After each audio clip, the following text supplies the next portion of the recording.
Hello and welcome along to Christchurch Xscape's podcast, Locked In With. My name's Ash, and in each one of these episodes, we're talking to people and digging around at how they're coping locked inside their houses.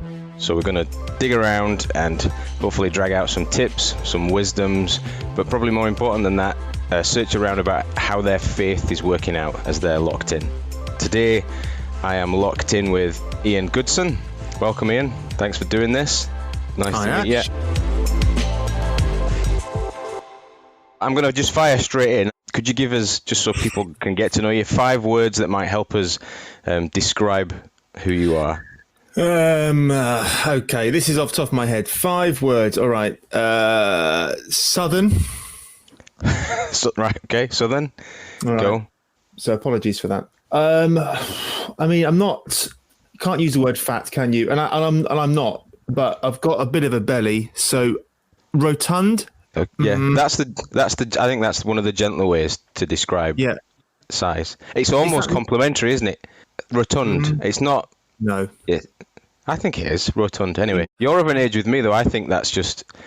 I'm wondering how hard to fight this. I'm wondering if I'd be more comfortable just accepting it. No, but it's dangerous, though, isn't it? They say it's dangerous. A high risk of heart disease.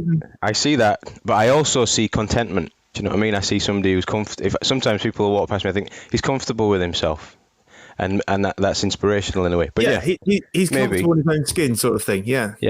So there's something to be said for rotund. And you have just had a fried egg sandwich.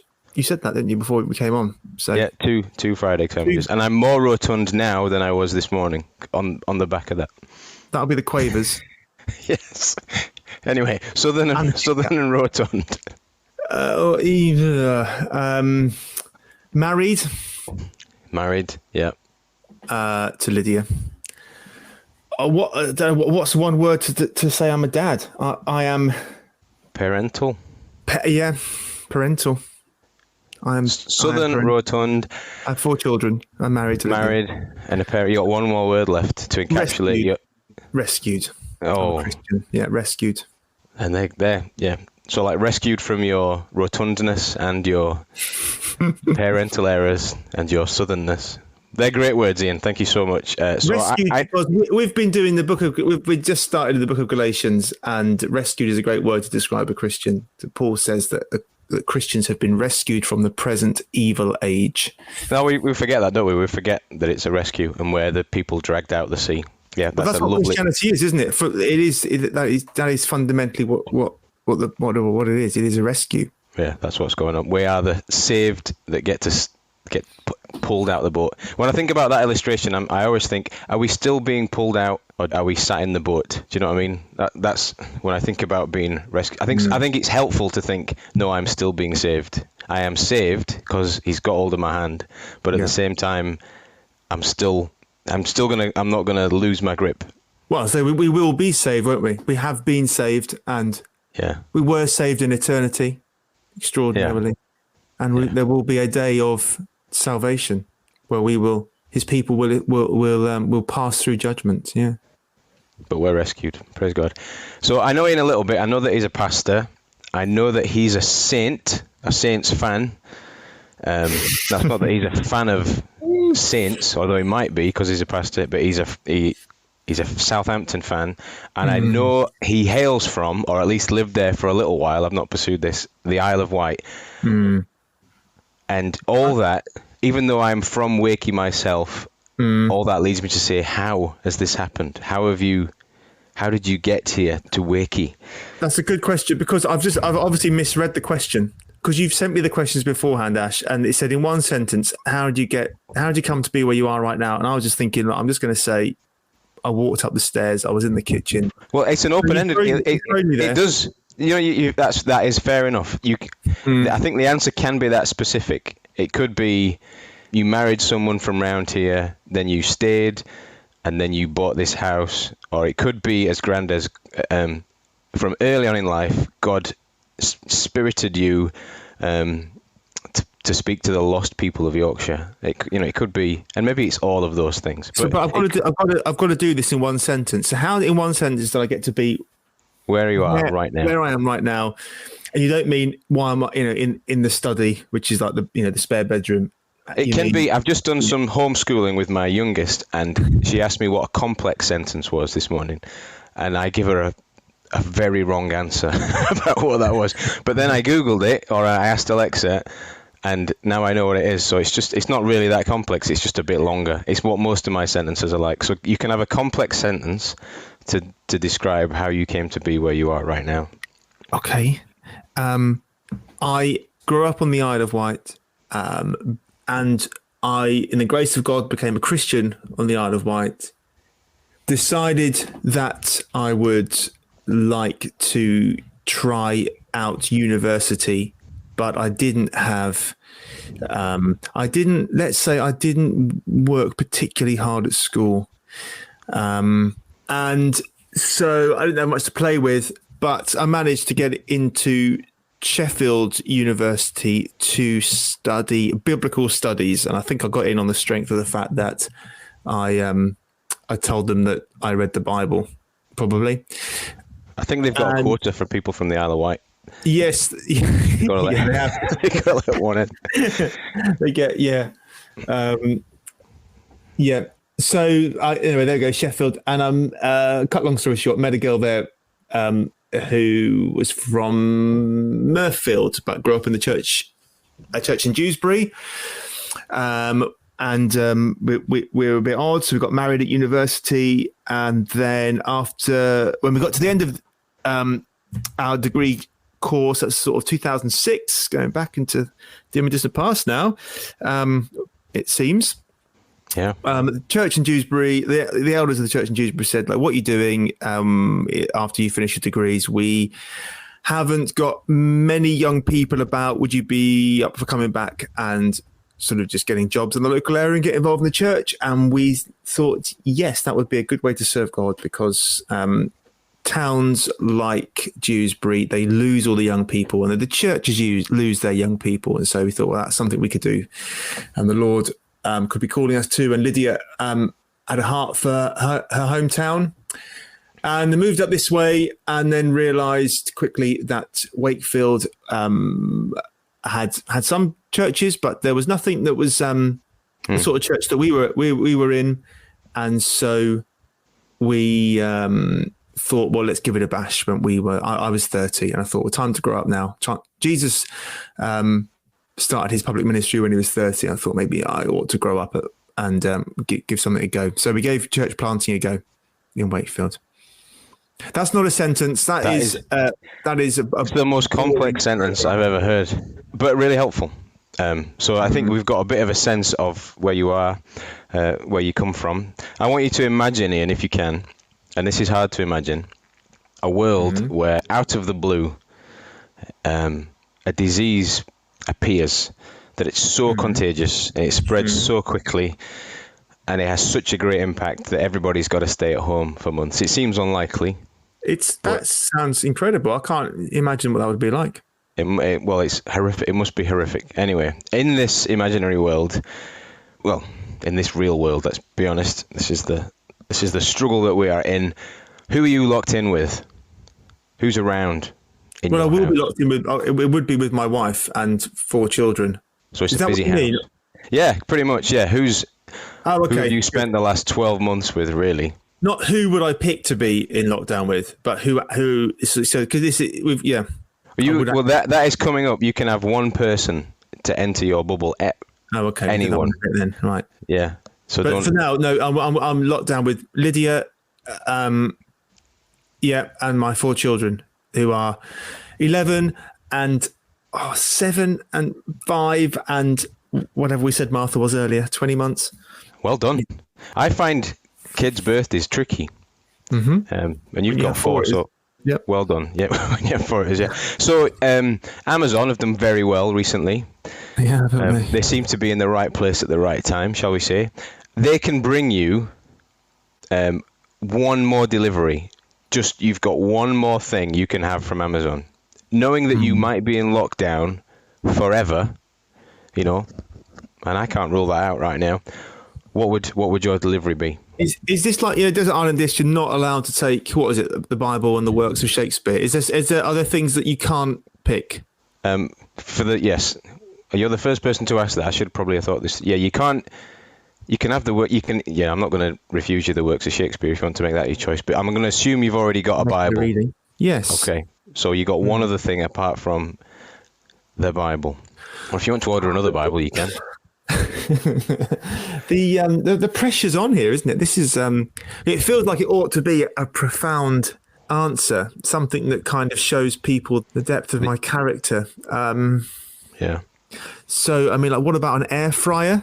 Would that be? I don't even know what that is. What's an air fryer? Well, an air fryer is something that apparently it gives you. I've not tried one before, but apparently they're all like, everyone talks about them on Facebook. So it's like you get chips and they taste like they've been deep fat fried, but you only have to use a little bit of oil.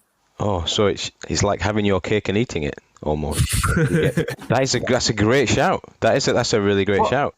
I can't think of anything. I'm wondering how long the novelty of that would last. I think the question is forever. I think it's like the bread maker, isn't it? The bread makers are gathering dust. The toasty makers are gathering dust. It might perk you up for a month or two. And let's face it, that's quite nice.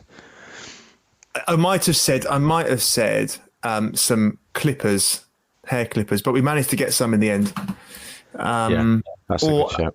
Or another AeroPress in case the other ones, or maybe at least a seal in case that would be really bad. Right, now you're abusing the premise of the interview by just saying random things that you could fancy having right now. Okay, but that's fine. Has there been a song? Has there been anything that you've listened to that you would look back and go, "Oh, that was the song that got me through lockdown," or that just happened to be on my playlist the most, or anything like that? Are you a music fan? Are you a podcast listener? Well, I'm a podcast listener, yeah. But in terms of songs, there isn't one particular song. I mean, come on, Ash. Yeah. You wouldn't, like, for how long's this pandemic been going? Like 10 months. You wouldn't just want to listen to one song continually through. That would make it worse, wouldn't it? So we have in our house, my wife Jude has Spotify, I don't know, unlimited, so she can go for a run and listen to as many songs as she wants. And I've got the free one, where I basically get 2 songs and then about 10 adverts all the while. So my songs are down at about 15 or 20 anyway. I just wondered if there was a significant something significant that had just been a bit of a boost, like a hymn you'd sung at church or anything like that. Well, again, it should be something spiritual. It should be something spiritual. It should be something meaningful, shouldn't it? But if it's not, it's not. We can't not really. Musically, I am stuck in the 90s. I have been listening to a bit of David Bowie lately, like Life on Mars. But, right, that's a very cool answer. Anyway, I feel like he's one of these characters that seems to be eternally cool. I don't know if you heard what he said about the impact of the internet. Some of that's come about recently. But incredibly insightful guy. But yeah, okay, that's a good shout. Next question. You can have anybody alive for this question. Who would you let into your bubble? Anybody alive. You can have anybody alive to stay in your house with you throughout the duration of lockdown. One person, yeah. So you got to think about they're going to be with you a long time. It could be celebrity-esque, but also they've got to live with you. You're going to become familiar with this person. Yeah. I mean, like, I love sports. So the instinctive thing is to say someone from the world of sport. But the thing is, when you hear them interviewed, they are normally boring, aren't they? So you think you might run out of interest, even if you've got somebody... So I know you like rugby union. I was thinking maybe you'll say Johnny Wilkinson. I know Johnny, but have you heard Johnny interviewed? Yeah, absolutely. He is boring. I mean, yeah, like I say, no less boring than me, but... so go on then. Who he's a legend, isn't he? So someone, I mean, I don't know. Who would let into your bubble? A full-time nanny. So... That's a great answer. Mrs. Doubtfire. Oh, that's a brilliant... Yeah, Mrs. Doubtfire is because you've got comedy, and he has also got a function. Yeah. Although living the life of a lie but we can overlook that if it takes away. But you could help him through it, and lots of fun. That's a very spiritual answer, Ian. I think I was expecting spiritual answers for some of the other questions, and then you came about it completely the other way. You want to redeem Mrs. Doubtfire. That's a great answer. No one's beyond it. Well, no one's beyond it, even fictional characters, maybe. All right, couple more questions. You can have a Zoom call with 3 Bible characters. Who would you have, and what would you call the chat? Now, this is a question, isn't it? This is a good question. The temptation is, of course, you'd go with the Lord Jesus Christ, wouldn't you? I mean, you can't conceive of not having him there. The perfect, not the most, but the perfect human being who always says the right thing, who always, the funniest, the gentlest, the most reassuring, the most comforting. You would come off the Zoom call and you just feel elated, So I know the trendy thing would be to say, "Oh, let's go off somewhere else." But why would you not want to have the perfect human being and God with you? So you've got 3 people, so that could be. And I was just thinking there, nobody has yet said God the Father, God the Son, and God the Holy Spirit. You've got 3. I guess they're characters in a sense, but you've got Jesus. Is there 2 other people that you would add to that? There's so much to pick from, isn't there? I mean, my Bible reading at the minute just started in the book of Job. I mean, Job, the guy who he's unaware that in the heavenlies there is a discussion between God and the devil about why Job lives for God, and the devil's convinced that it's only for what he gets out of God, because Job is a pretty wealthy man, and God says, "Okay, well, Job, you can take away his belongings, his family. Eventually, you can even sort of like physically harm him, and see what happens." Because God knows that Job loves God for him, for who God is. And anyway, so it's just a wonderful book, and grappling with the issue of intense suffering, which comes to everyone eventually, doesn't it? Us younger ones may or may not have suffered a great deal, but eventually it will come, if it hasn't already. And so it's just the thing. And I mean, the somewhat frustrating thing is that, in our age today, people look at Christianity and the first thing people want to say is, and you can understand this, they want to say, I can't believe what you believe because of suffering. Look at all the suffering in the world. And yes, okay, there's a lot of suffering in the world. But the frustrating thing is that the whole Bible grapples with the question of suffering. It does a much better job at answering the problem of suffering than a secular atheistic worldview does. Yeah. That's the thing, isn't it? That worldview has to answer suffering as well. What's its answer for suffering? Oh, well, we're just a giant accident. The whole thing's, we've no idea. It's just a cosmic accident. Well, that's not a terrific answer, is it? When I'm in the middle of, when my child dies or something, like something horrific like that. So, with that in mind, it's a long answer, but I'd probably put in Job. He is a heavyweight character in my mind. Yeah, it's a great shout, and that's one of the books that causes me to scratch my head as much as any other book of the Bible. I look at it and I'm sort of wrestling with the way that it's written, when it was written, all those kind of things. And I would have a lot to ask Job. They think it's possibly one of the earliest, if not the earliest book to be written, don't they? Yeah. And a book on suffering is the first book that gets written. I mean, the Bible deals with suffering. Christianity deals with suffering. You just got to look at the answers. So, yeah, I'd go with Job. I think possibly. One more. I mean, you'd want to, and this isn't just in sort of gender equality interest, but you want to balance it out with a woman.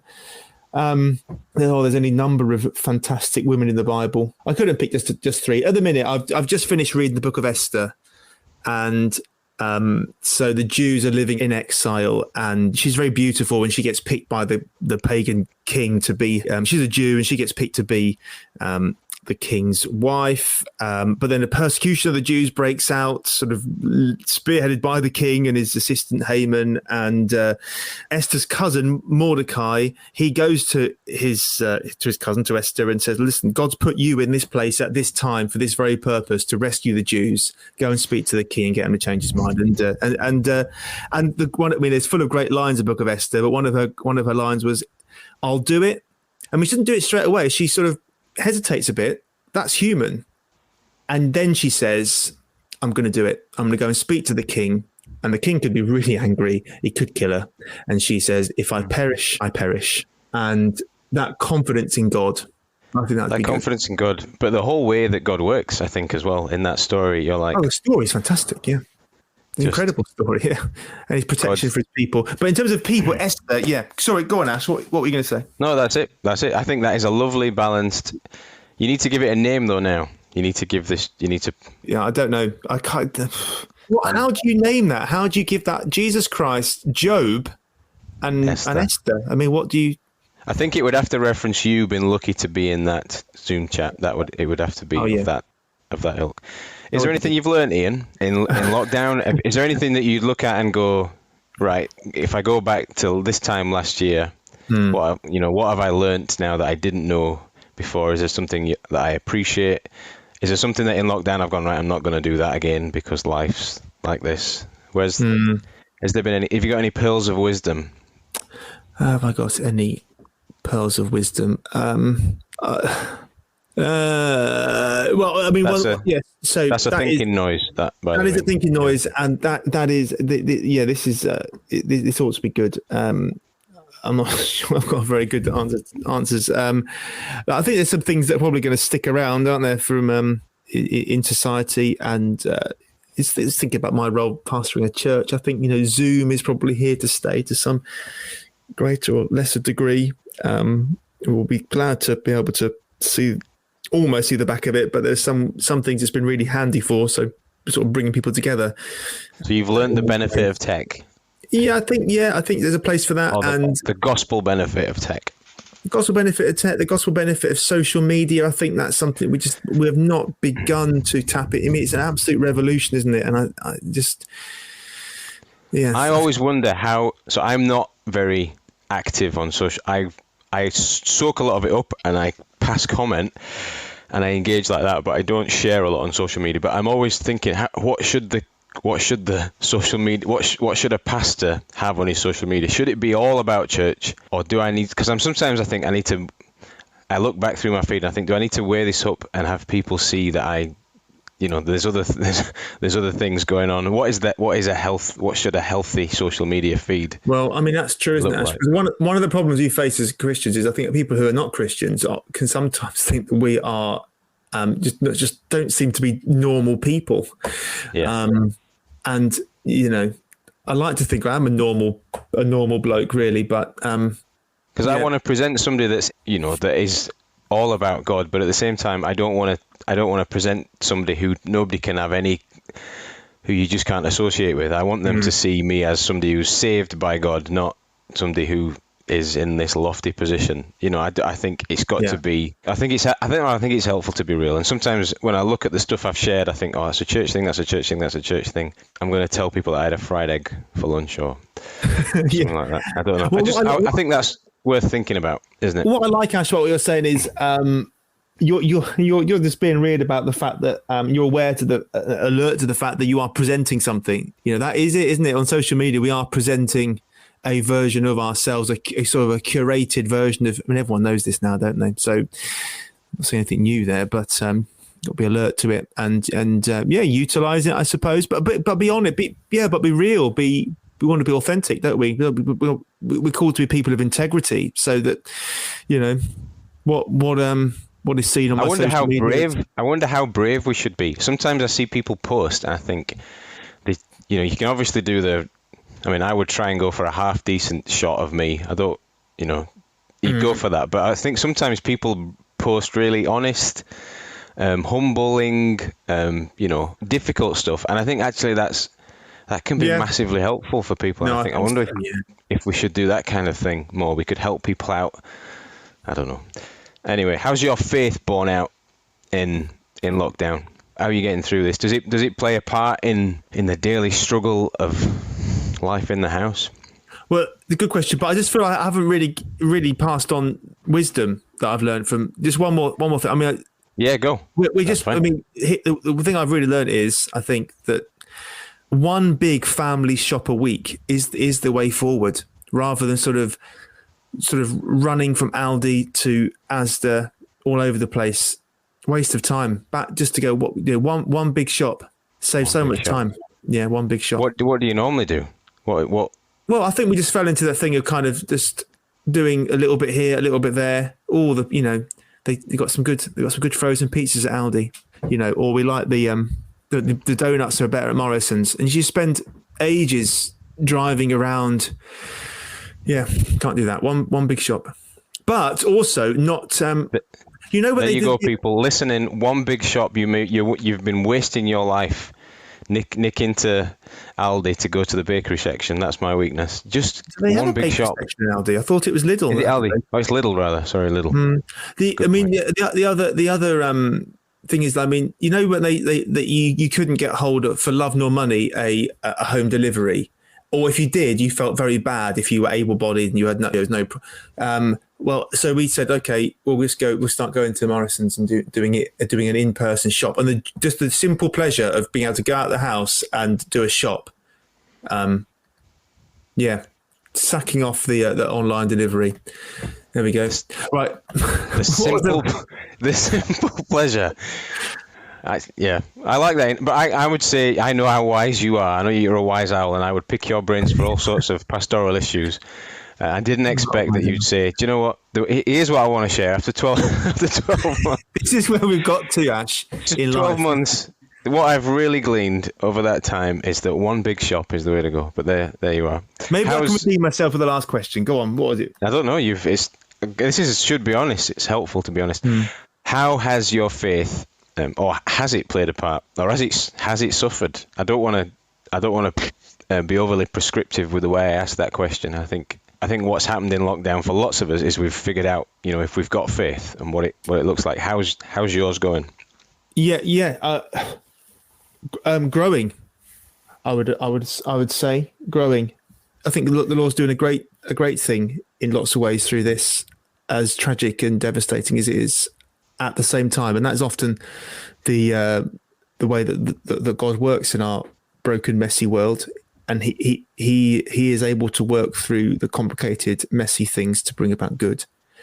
I mean, how's my faith played a part? I mean, it's not only played a part. It is people that conceive of faith, don't they, as this kind of this extra bit to you, and sort of something that's sort of tacked on, or you're into this, that, and the other. This is who you are. Oh, and you have faith. But actually, for the Christian, it shapes your entire view of the world, doesn't it? So, like yesterday, I was listening to something on 5 Live, and a woman who leads an ICU at a hospital, obviously. Was being interviewed, and she was in tears. It's the stress that she's under, the poor woman. And then the interviewer on 5 Live said, what gives you hope? What gives you hope? And she didn't answer that question. She sort of stammered about a bit for a bit of an answer, but she didn't answer the what gives you hope. She just said through tears, really, how important it is to have hope. Yeah. But she didn't answer what gives her hope, and that's just a thing our society can't answer fundamentally, is it? That we live in a hopeless society. That the idea that there's something big going on, bigger than what we can sort of see immediately, that there is a God who is working his purposes out, his grand purposes out, and we are participating in those. That's completely gone. And so the whole thing is hopeless. And so the question, like, why are people bothering expending themselves on ICUs? And, they do because they're made in God's image, and there's something in them that wants to do. It's right to care for people like this and to try and save life. But we have no reason for doing that. in our society. So as a Christian, I come to face something like this, and I think I have an explanation for why things are as they are. And that's your point of hope in that, I guess. Am I right in thinking that's how you wake up the next day and go, right, so I'm locked in, but this is still a big plan. This is still something, and God's still working something for good, and somewhere in the mechanics of that is me, Ian Goodson, needing to be faithful today. Is it that kind of thing? Yeah, I mean, so I was reading Romans. I mean, my Bible reading yesterday was in Romans 8, classic passage, and in that chapter, the Apostle Paul is talking about one of the things he's talking about is the great hope that Christians have. The whole creation has when God puts everything right again, and we can be convinced about it because he's raised Jesus Christ from the dead. There is intrinsic meaning in this universe. Everything happens genuinely for a reason. Genuinely, that's not just fingers crossed type touch wood superstition thing, but there is a God who is working his purposes out, and ultimately he will renew this creation, Paul is saying in Romans 8, and liberate it and liberate us from the decay, from the pain, from sin, from our rebellion against God. So there is that true and real great hope which infuses and affects everything you face in life, everything you face. I was trying to think about this one before we got on, how my faith has played a part, or shaped my response. I mean, it strikes me that a lot of people seem to have, how does our society answer, deal with it? It's kind of, just lock down and just head down and just try and get through it. Whereas the Christian says, no, God knows what he's doing. He has arranged this time, and he wants me to be faithful in it and fruitful. So there is work to be done. There are opportunities to do good. You have hope. That's a really good climactic place to end. It gives people something to think about. I love that as Christians, it helps us to think through the fact that we do have hope. Maybe like if you listen to this and you're a real cynic about Christian faith, you could get in touch with Ian at Xscape, or you could get in touch with me, Christchurch. That would be grand. Think about it. Where is the hope? And thank you, Ian, for just sharing what brings you comfort at this time. You've been listening to Christchurch Xscape's Locked In With podcast. I hope it's been helpful. See you later.